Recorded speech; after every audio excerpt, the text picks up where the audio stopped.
प्रिय बहनों और भाइयों, भांजे और भांजियों, आज आपसे चर्चा करते समय मेरे मन में संतोष का भाव है। पिछले 2 महीनों में हम सब ने मिलकर कोरोना के खिलाफ एक भयानक युद्ध लड़ा है। ये 2 माह मेरे जीवन का सबसे भयानक दौर था। कोरोना से इस युद्ध में हमने नुकसान भी बहुत उठाया है, कई अपनों को खोया है, जख्म गहरे हैं, दर्द बड़ा है। कल ही मैंने उन बेटे बेटियों के खाते में जिन्होंने अपने माता और पिता दोनों को खो दिया था, पेंशन की राशि डाली है। उन बच्चों का हम सदैव ख्याल रखेंगे। लेकिन आज मैं ये कह सकता हूं कि आप सबसे मिलके अब कोरोना संक्रमण से लड़ाई जीतने के कगार पर हम पहुंच गए। उस लड़ाई में आप सबका सहयोग मिला, जनता का साथ मिला, समाज के हर वर्ग ने सहयोग किया। सारे जिम्मेदार जनप्रतिनिधि हो, समाज सेवी हो, स्वयंसेवी संस्थाएं हो, सामाजिक राजनीतिक दलों के कार्यकर्ता हो, सरकारी अमला हो, डॉक्टर हो, नर्स हो, पैरामेडिकल स्टाफ हो, पुलिस के मित्रों, अलग अलग विभागों का अमला हो, सबने अपना सर्वश्रेष्ठ देने की कोशिश की है, अपनी जान झोंक के काम किया। मैं ऐसे सभी बहनों और भाइयों का आभारी हूं। शहरी हो, व्यापारी हो, गांव के भाई बहन हो, मजदूर हो, कामगार हो, किसान हो, सबका साथ इस लड़ाई में मिला। और आज मैं विशेष रूप से धन्यवाद देना चाहूंगा भारत के प्रधानमंत्री श्रीमान नरेंद्र मोदी जी को। संकट के उस दौर में जैसा सहयोग प्रधानमंत्री जी ने दिया, सचमुच में वो अद्भुत है। मैं ऑक्सीजन के संकट को नहीं भूल सकता। प्रधानमंत्री जी से बात की, उन्होंने एयरफोर्स के विमान खाली टैंकरों के लिए भेज दिए, ऑक्सीजन जल्दी पहुंच जाए, इसलिए ऑक्सीजन रेल चलाई गई, दवाइयों के इंतजाम में पूरा सहयोग दिया गया। हर संभव सहयोग भारत सरकार से मिला। इसलिए मैं प्रधानमंत्री जी और उनकी पूरी टीम को हृदय से धन्यवाद देता हूं।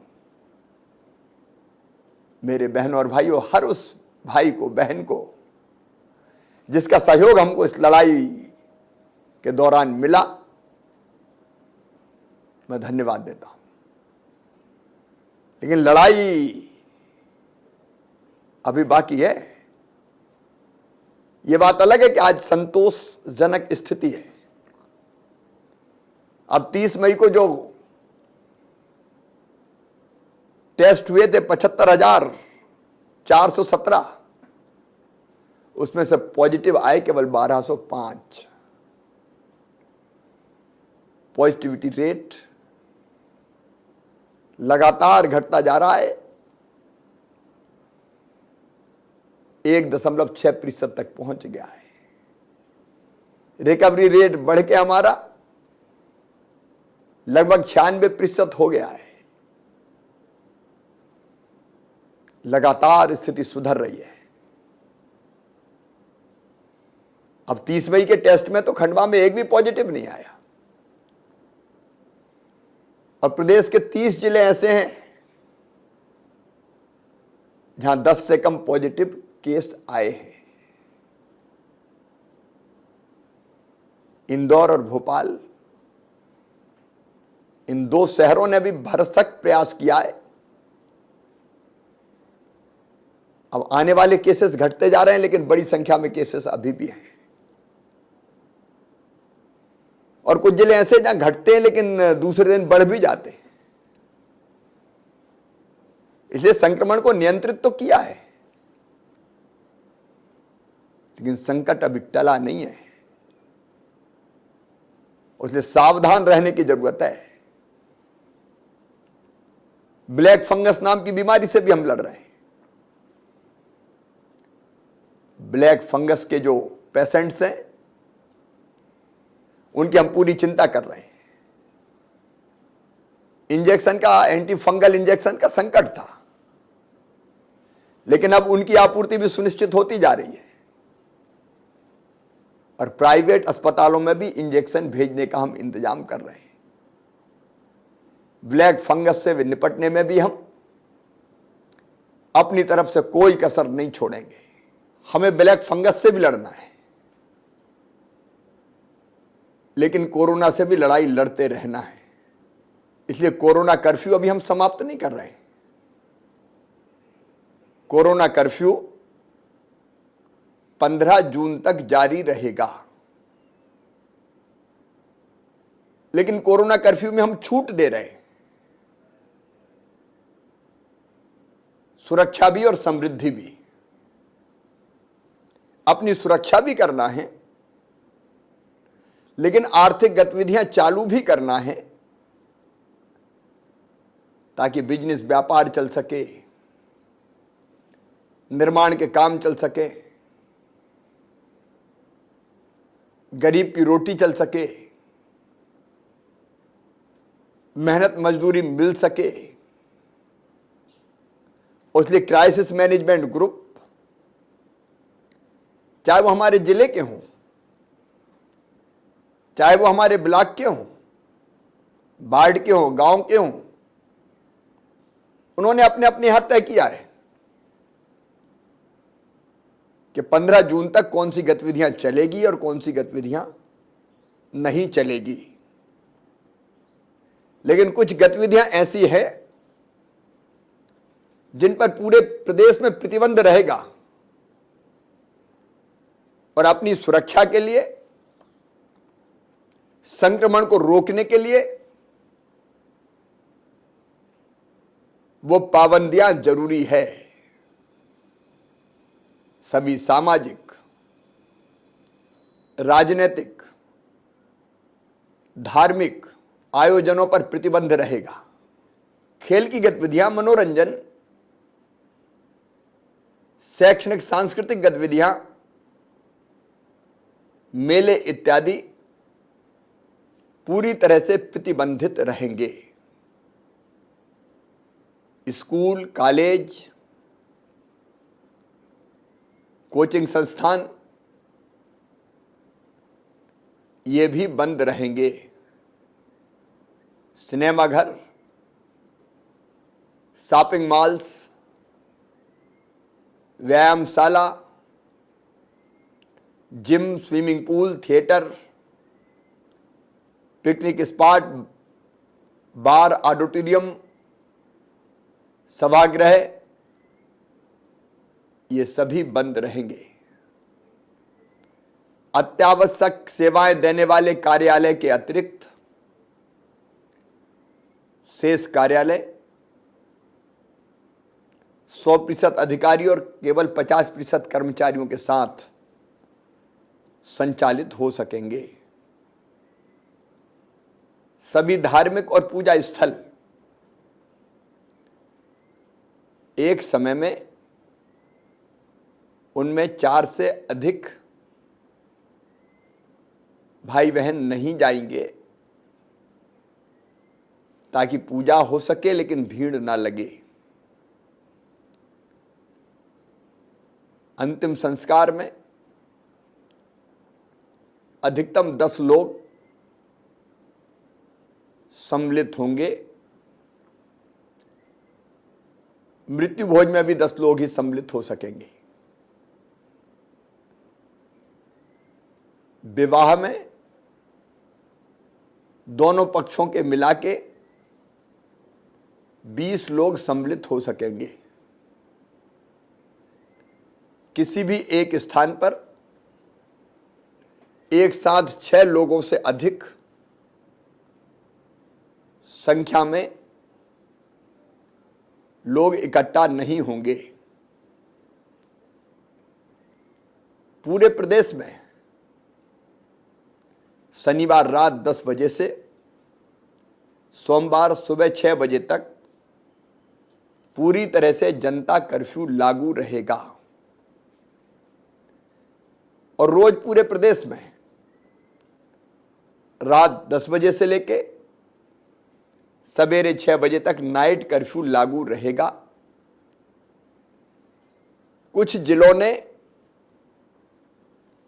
वहां संक्रमण की स्थिति देख के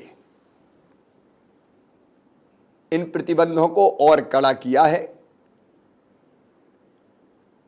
वो जिले आपको सूचना दे देंगे, अपने जिले की जनता को बताएंगे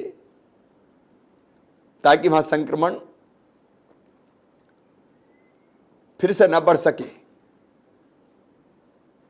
कुछ गतिविधियां ऐसी जो संपूर्ण प्रदेश में मुक्त रहेंगी, मतलब की जा सकेंगी। समस्त प्रकार के उद्योग, औद्योगिक गतिविधियां,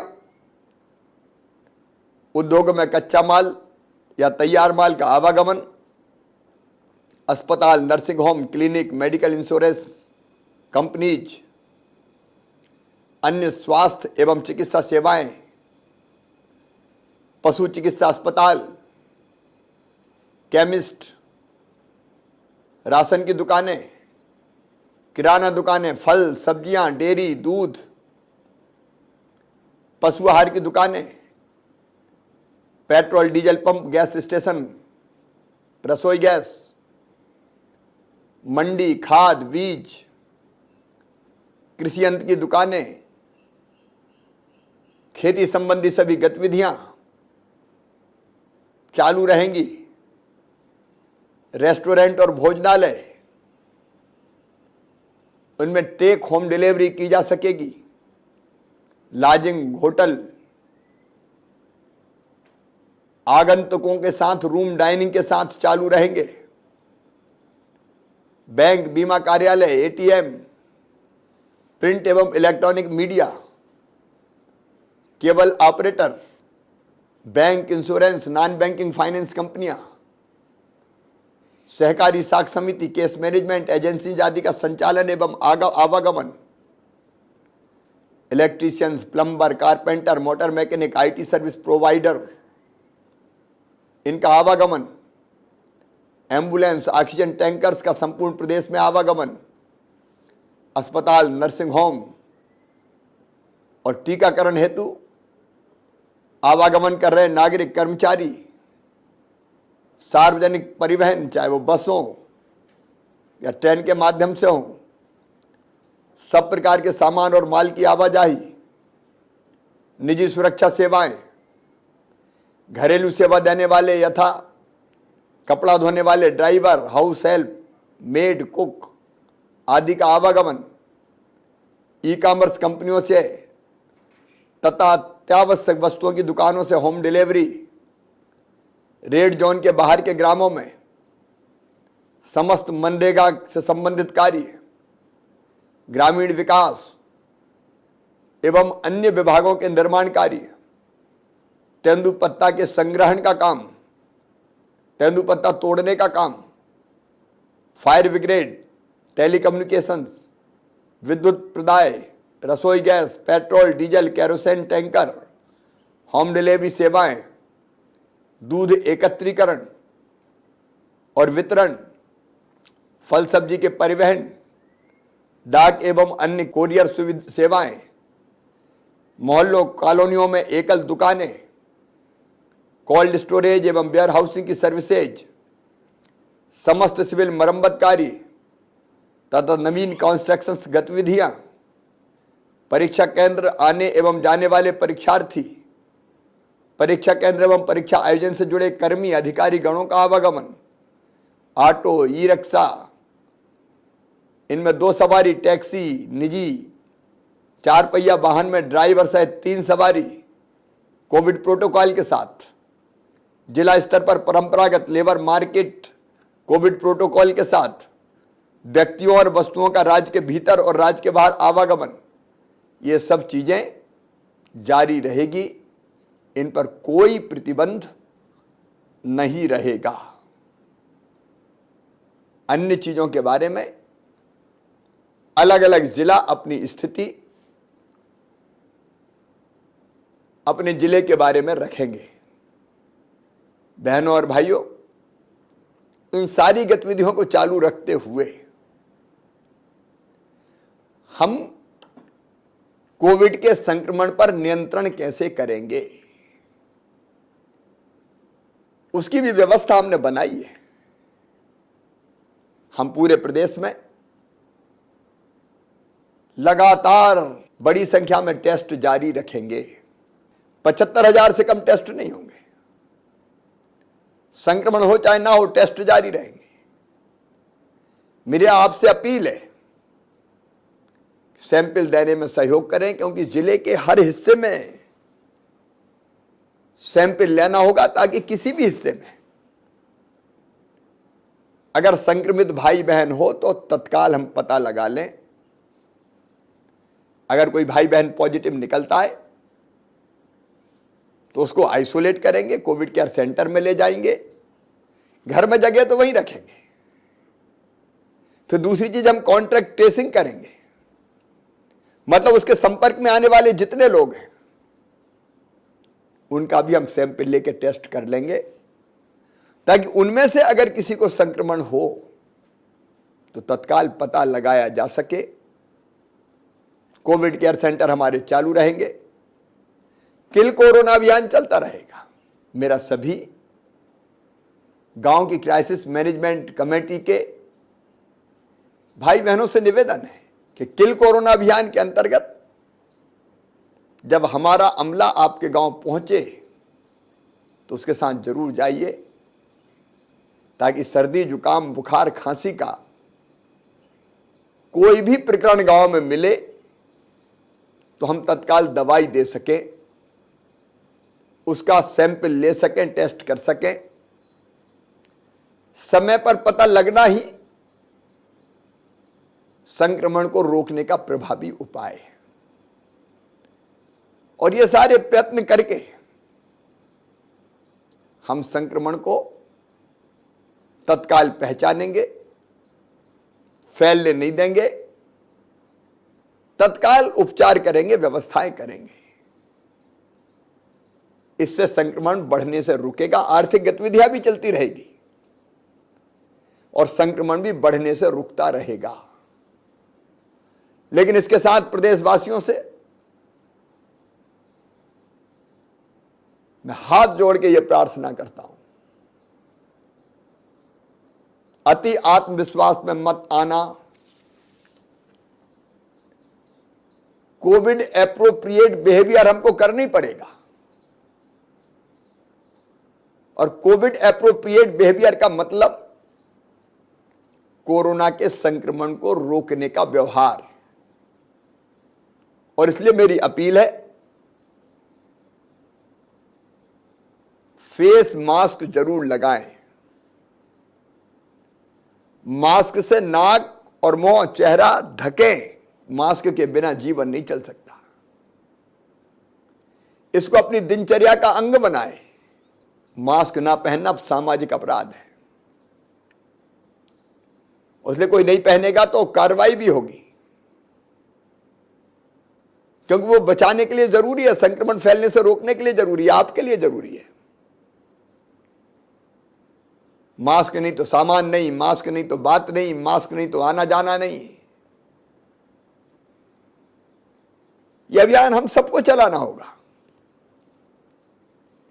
अपने हाथों को साबुन या सैनिटाइजर से लगातार साफ करते रहें। 2 गज की दूरी जरूरी है, आपको बना के रखनी पड़ेगी, और जरूरी ना हो तो घर से बिल्कुल ना निकलें। भीड़ भाड़ वाली जगह पर नहीं जाएं। मेरे व्यापारी भाई, दुकानदार, आपके लिए कुछ नियम बनाए जा रहे हैं, उनका पालन करें।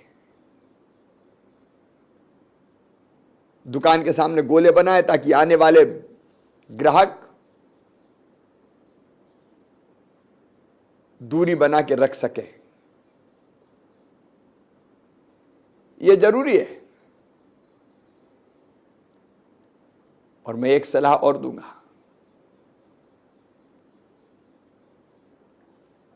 सवेरे हो सके तो पैदल जरूर घूमें,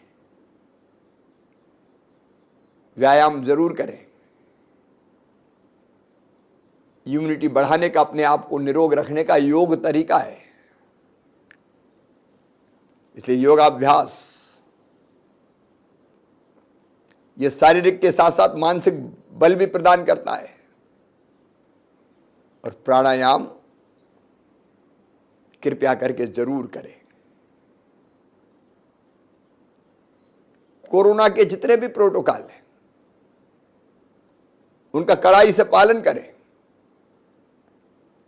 और एक बार मैं फिर कहना चाहता हूं कि जरा भी लक्षण हो तो छुपाए ना, छुपाना ही घातक है। तुरंत टेस्ट कराएं, आइसोलेट हो जाए, ताकि आप संक्रमण के स्प्रेडर ना बने, संक्रमण फैलाने वाले ना बने और स्वयं भी बचें। और इसके साथ कृपया करके टीका जरूर लगवाएं। टीका सुरक्षा चक्र है। टीकाकरण के लिए विशेष अभियान चलाया जाएगा। उस अभियान में सहयोग करें। कुछ लोगों ने भ्रम का वातावरण बनाया है, वो समाज के, आपके हित चिंतक नहीं है।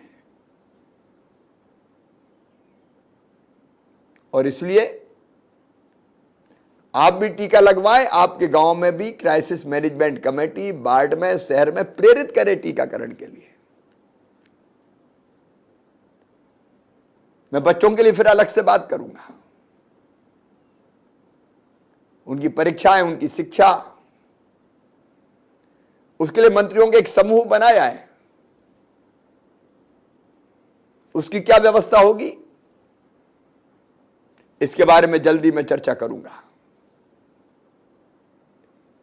यह तीसरी लहर की बात हो रही है। तीसरी लहर क्या है? तीसरी लहर कुछ नहीं, हमारी लापरवाही और असावधानी। यह तीसरी लहर को जल्दी जन्म दे देगी। और लापरवाही का मतलब क्या है? हम कोविड एप्रोप्रिएट बिहेवियर का पालन ना करें तो एक भी संक्रमित होगा वो 10 को संक्रमित करेगा, 10 100 को करेंगे, 100 1000 को करेंगे। और संक्रमित अगर घूमते रहे तो फिर विस्फोट हो जाएगा। इसलिए तीसरी लहर से बचने में हमें भी बहुत महत्वपूर्ण योगदान देना है। आवश्यक तैयारी हम सब करेंगे। अस्पताल में ऑक्सीजन बेड, आईसीयू बेड, बच्चों के पार्ट, उस पर समानांतर रूप से हम काम कर रहे हैं। लेकिन मेरा विश्वास है कि हम आत्मानुशासन, आत्मसंयम रखेंगे तो काफी हद तक तीसरी लहर पर काबू पा पाएंगे। आखिर कब तक संक्रमण फैलने के बाद हम बंद करेंगे गांव शहर को? इसलिए आइए ऐसी जीवन शैली अपनाएं, वायरस संक्रमण फैला भी ना पाए, क्योंकि उसके साथ ही जीना, वायरस तो अभी रहेगा, काम धंधा भी चले और संक्रमण को भी नियंत्रित करते रहे। और फिर कहना चाहता हूं, ये जवाबदारी अकेले मुख्यमंत्री की नहीं है। मैं कोई कसर नहीं छोड़ूंगा, दिन और रात एक करता रहूंगा। लेकिन आपको साथ देना पड़ेगा, जैसा अभी साथ दिया है। मिलकर काम करेंगे, निश्चित तौर पर हम मिलकर लड़े।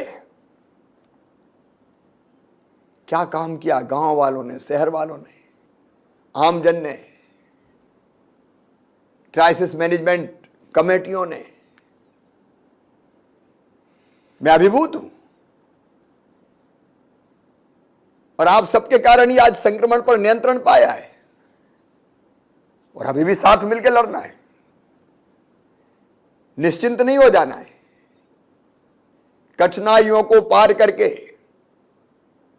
विजय तो हमने पाई है, पर सावधान रहना होगा, अभी आगे लंबी लड़ाई है। मेरे बहनों और भाइयों, हम सावधान रह के काम करते रहें तो दुनिया भी हम चलाते रहेंगे और संक्रमण को भी हम काबू में रखेंगे। आइए बहनों और भाइयों, जिंदगी अनलॉक करें, कोरोना को लॉक करें। बहुत बहुत धन्यवाद।